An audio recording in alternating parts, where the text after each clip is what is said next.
Vincent, 130 ans, c'est un lieu unique en France. Ici, depuis 1882, on fabrique le scourtin. Qu'est-ce qu'un scourtin? Eh bien, c'est cette poche en fibre végétale qui permet de filtrer l'huile au moment de son extraction. Et c'est vraiment un savoir-faire typique de la région. Arnaud, justement, vous expliquez comment est-ce qu'on fabrique ce scourtin. Et la première étape, je crois qu'elle est manuelle, hein. Oui, c'est ce que je fais en ce moment. Là, je place les aiguilles sur le moule et c'est autour de ces aiguilles qu'on va tisser la trame de notre scourtin.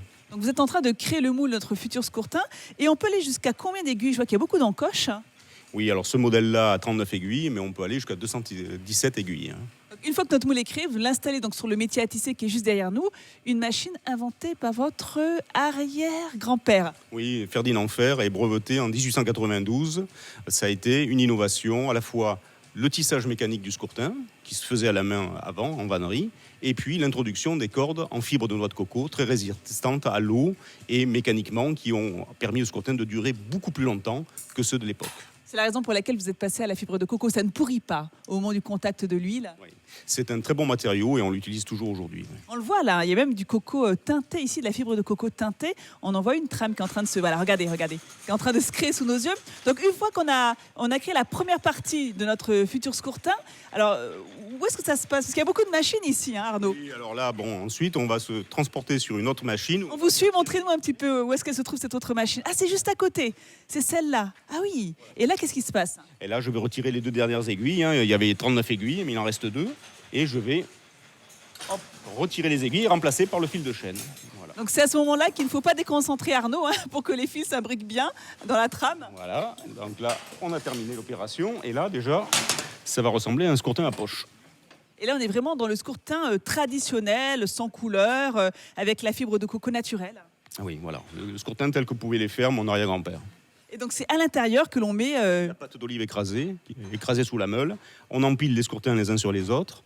On presse et l'huile va passer à travers le scourtin. On utilise une presse hydraulique, donc on presse vraiment tout ça. C'est pour ça que d'où l'importance de cette fibre de coco. C'est ce qu'il avait trouvé de mieux. Oui, il avait trouvé de mieux et votre grand-père, lui, a une excellente idée. Il s'est rendu compte que les gens, finalement, utilisaient les scourtins usagés comme paillassons. Oui, bien sûr, devant la porte, à l'extérieur des fermes. Et quand il y a eu les événements donc, en Algérie, la guerre d'Algérie, plus le fameux gel qui a détruit tous les oliviers en Provence, on n'avait plus de commandes pour les filtres à huile. Et d'où l'idée de se reconvertir sur la fabrication de paillassons en couleur. L'apparition de la couleur, c'est cette époque-là. Et oui, c'est grâce à cette excellente idée que la scourtinerie a pu survivre. Et désormais, la tradition, eh bien, c'est vous qui la perpétuez avec votre nièce Sophie. Sophie et ma sœur Frédérique, qui n'est pas là aujourd'hui. Voilà, une belle success story made in Drôme. Exactement, Vincent. Et cette distillerie drômoise, elle existe depuis 1939. Alors bien évidemment, on y fait des huiles essentielles à base de lavande, qui reste le produit phare de la région. Mais reconnaissez cette plante aromatique? Un indice, on la retrouve en général sur les pizzas, c'est de l'origan. Eh bien, eux, ils en font de l'huile essentielle. Mais en ce moment, Philippe, il travaille sur une autre production, de l'eau florale à base de verveine. Et donc, la première étape, c'est de mettre toute cette verveine citronnée dans une cuve. C'est bien ça, Philippe?